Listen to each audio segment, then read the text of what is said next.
Says I am live. Okay. So I don't know if anybody's gonna come on here. Um, I am going live. Give it a few minutes. Not sure how this is working. Hey guys, welcome to my channel, Club Fed True Stories. My name is Sean, and I did 52 months in a federal prison camp in Florence, Colorado. I've been out maybe a year and a half. I got a viewer. Alan Scott waving hi from Kentucky. What is going on, Kentucky? Yeah. So I'm hoping a bunch of people come on here and I can answer your questions. I'm trying to do this every Thursday. Maybe I need to pick a better time. I also need to figure out how to send a notification out ahead so people know I'm on here. So bear with me, guys. I thought I clicked. Well, I did click up schedule for later, but I didn't see how it notified anybody. So I need some help in that field.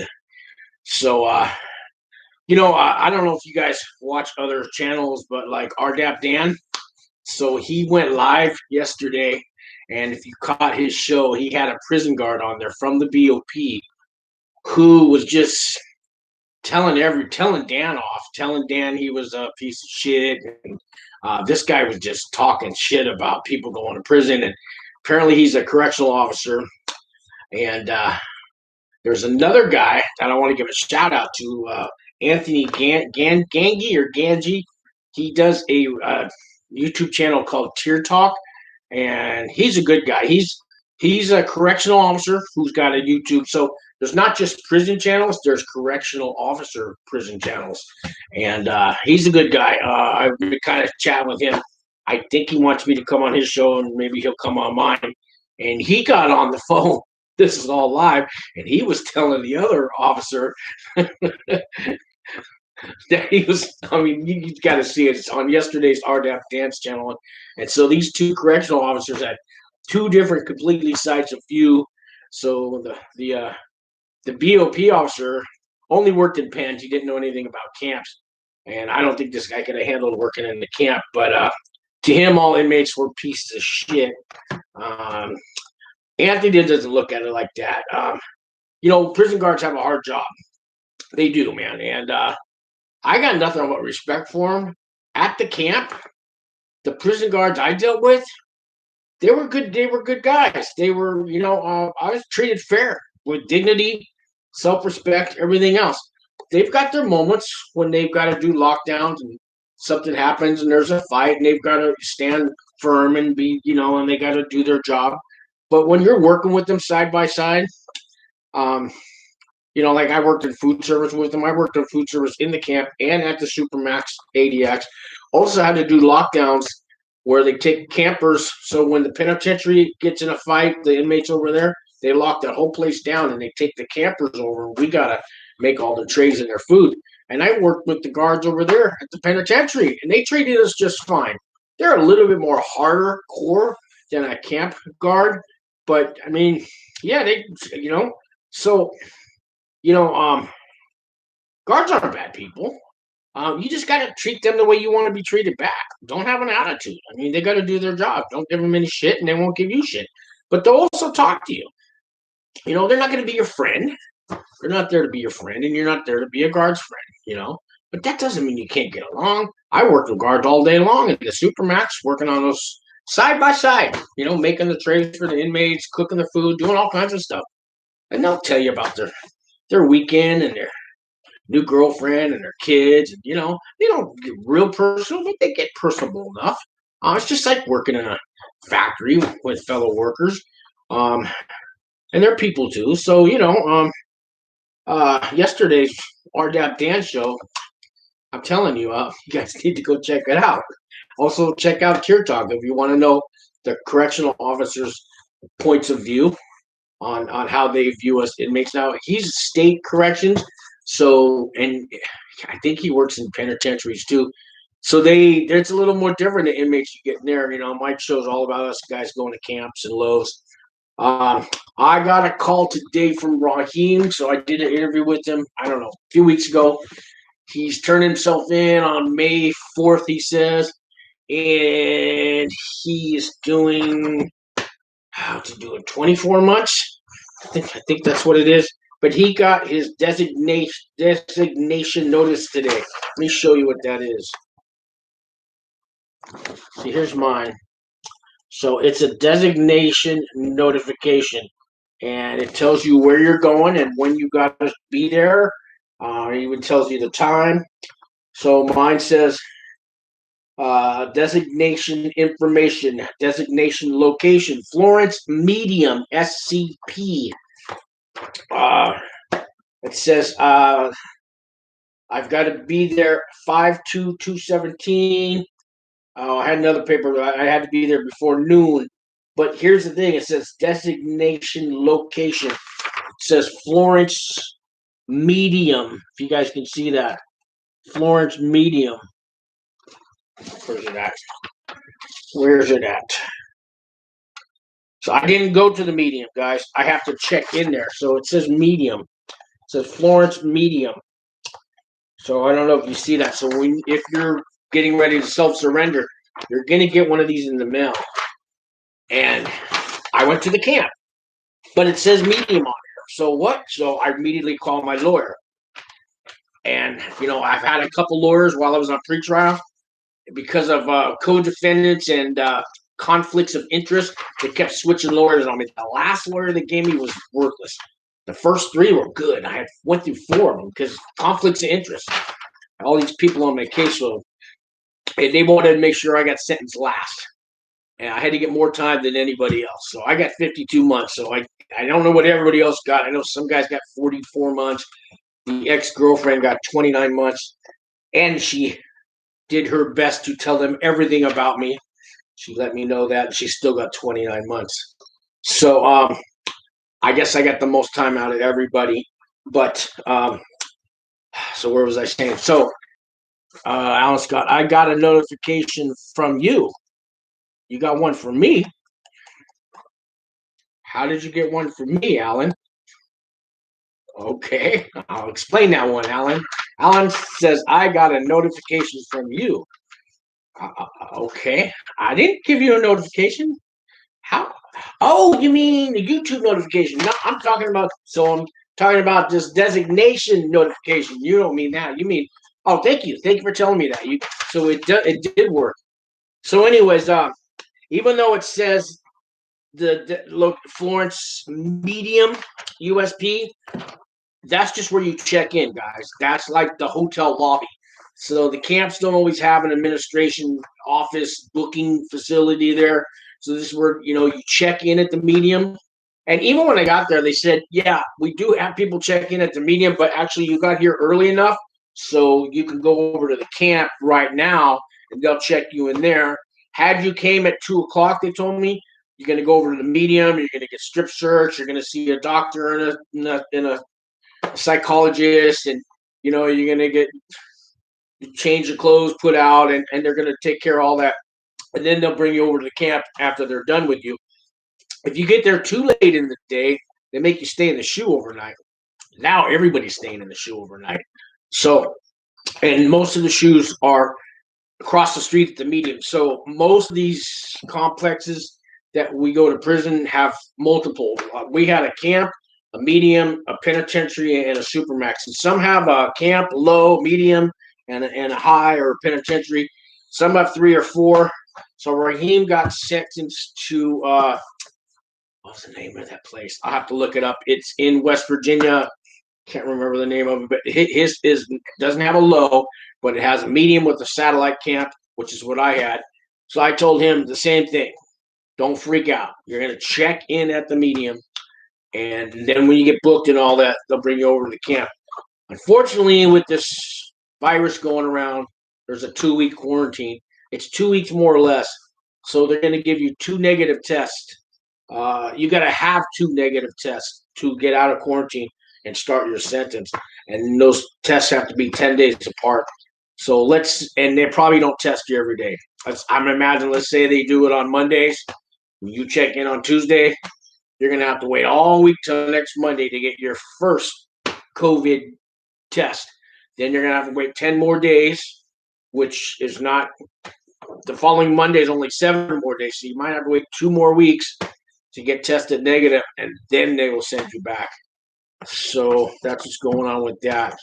I got an email and a phone call from my buddy Jonathan, who's doing a year and a day. I did another interview video with him, and he's doing good. He just started his job today. Sent me an email saying he is working in food service, and then he got him cleaning the lobby at the main facility. So he's at a medical facility where it's kind of like a big giant hospital prison, and they have all classifications in there. They've got your murderers, your rapists, your bank robbers, your serial killers, your terrorists, all the way down to the guy who stole a lollipop.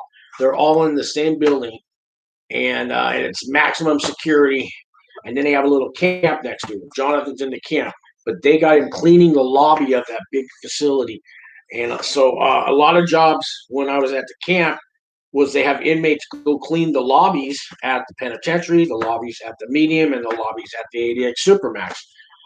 Because regular inmates in those facilities aren't allowed only past a certain point. They can't go up to where the lobbies and visitors and where the guards come in and out, the main entrance doors. They can't go nowhere near that part of the building. So they use us campers. So we're gonna sweep and mop and buff the floors, empty the trashes, and then you're usually done. It's usually an hour or two job. Some guys like it because they're done in an hour. They're done in an hour and a half. And I've had to fill in for guys and do that. And again, the guards treated me nice. The COs that run the lobby there, good guys. When my father died, I got a notice. To go up to the bubble. The bubble is what we call where all this big intake room was. It's basically an office with all glass and guards sit in there, and it's the front lobby of the camp. So they told me to go to the bubble, and I go over there, and he goes, yeah, we got a message that we think your father died, and you need to go across the street to the medium and talk to them over there because they have the actual message. So they got an inmate to drive me across the street. I could have walked, but it was nighttime. Sometimes they'll just let me walk across the street.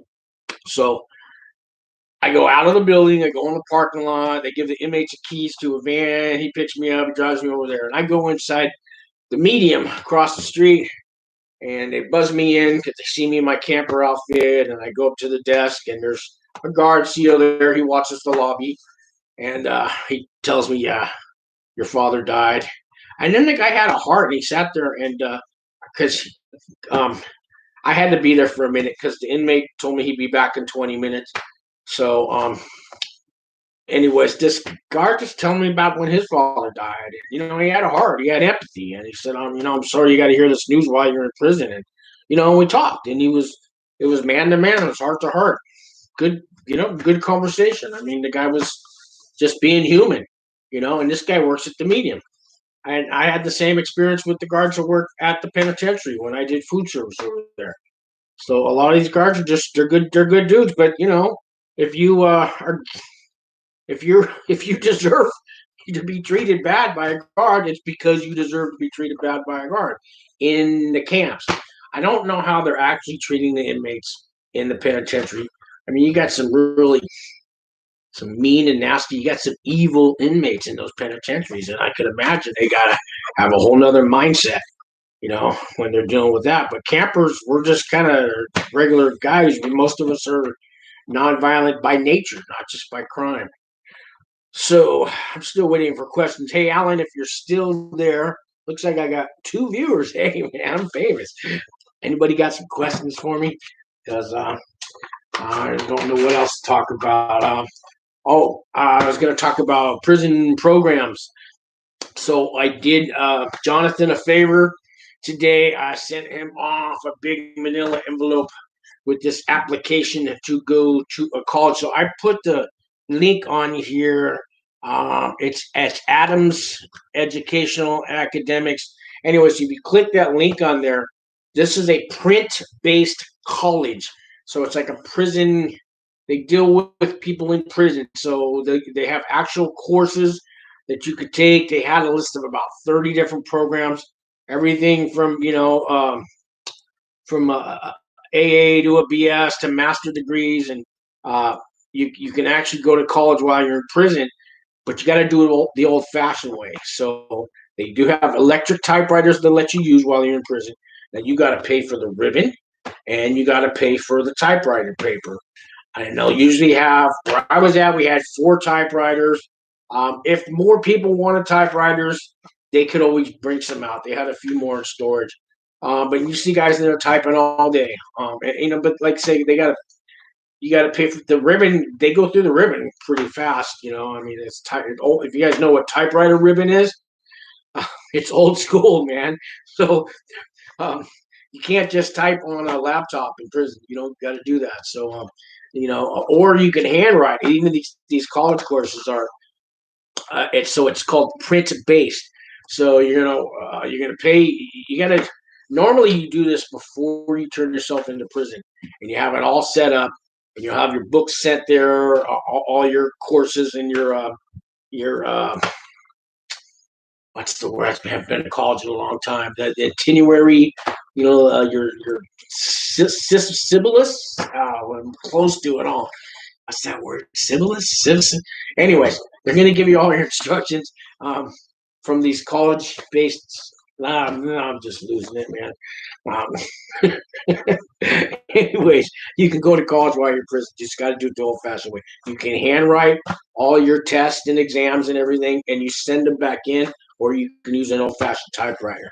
It's going to cost you money for the typewriter paper and the ribbon and the college courses, an application fee. And they're not that expensive. I the application fee is $25. The courses are like $300 to all the way up to $1,000. They had some for $75, for one course. And it depends on how many you're going to take and how much time you got.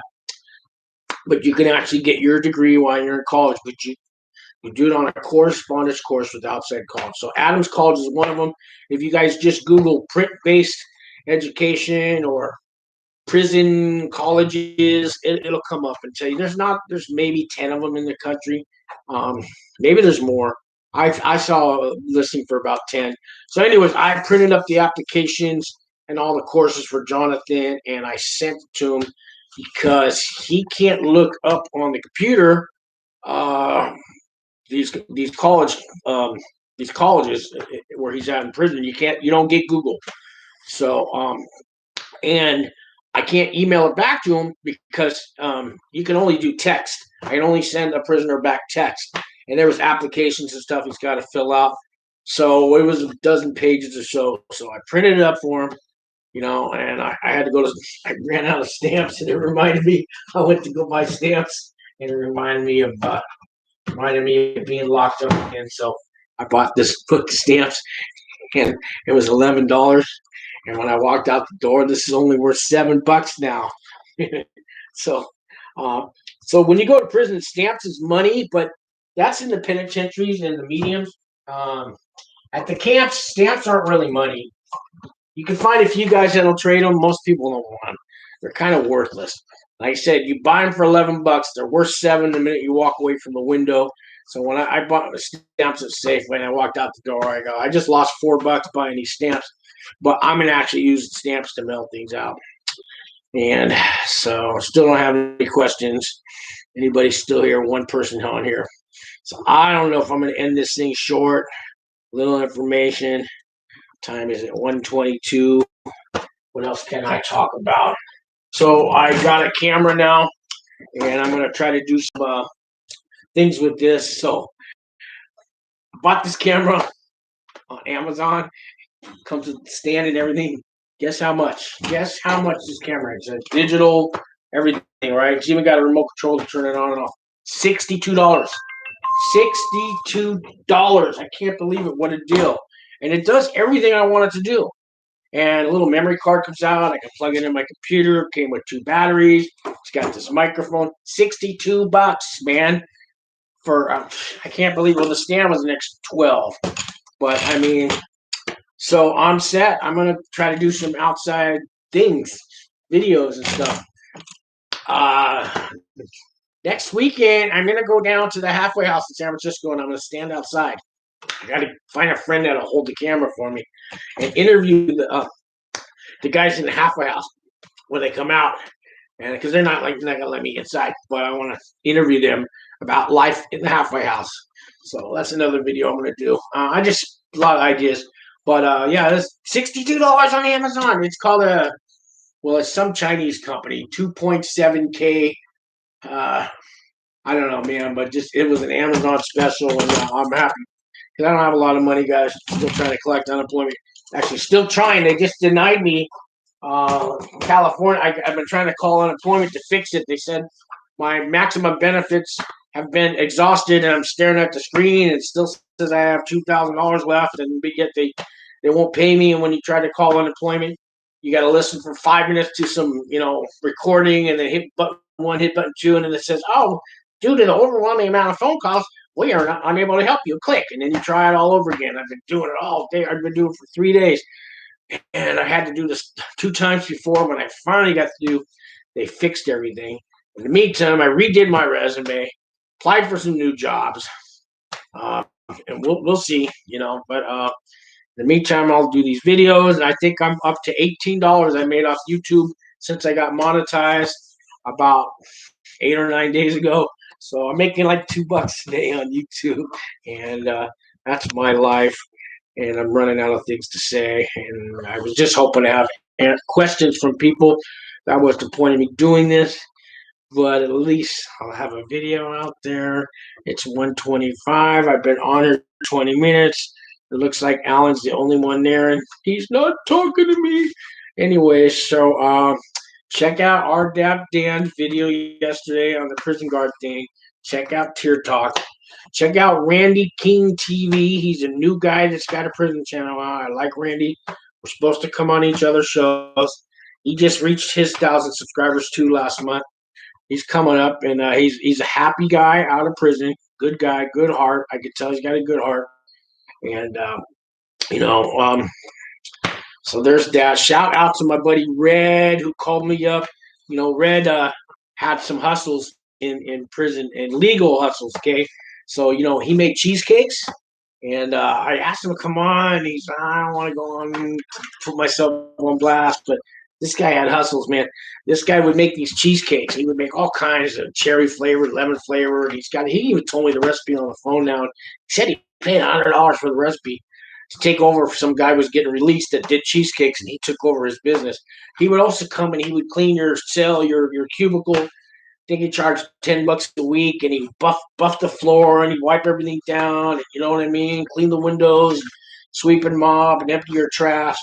This guy had all kinds of hustles. Now, these are I call them legal hustles because the guards really don't care if you're doing it's not like you're selling cell phones. Okay, he's actually providing services. He's making cheesecakes. He made fudge cookies. He made cakes. He made Red. You gotta help me out. And shout out to Red though, good guy. I wrote a song for Red's girlfriend, and Red paid me, and I shouldn't say this, buddy.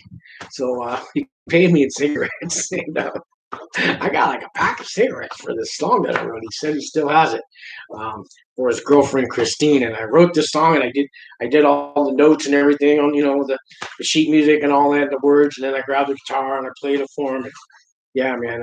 So my little thing. I wasn't a perfect angel inmate. Okay, I smoked some cigarettes. That was my thing, and. So I had little hustles to get cigarettes too, like go get people's mail. So at 6 o'clock they hand out mail, and in the camp they'll let you grab other inmates' mail. And then I'd go up there and I had like 10 people. Like I was a mail service. They gave me $5 a month, and every night I'd go up get all their mail too, and then I'd go deliver it to their beds, lay it on the bed every night, all the different guys. And I told them, pay me in cigarettes.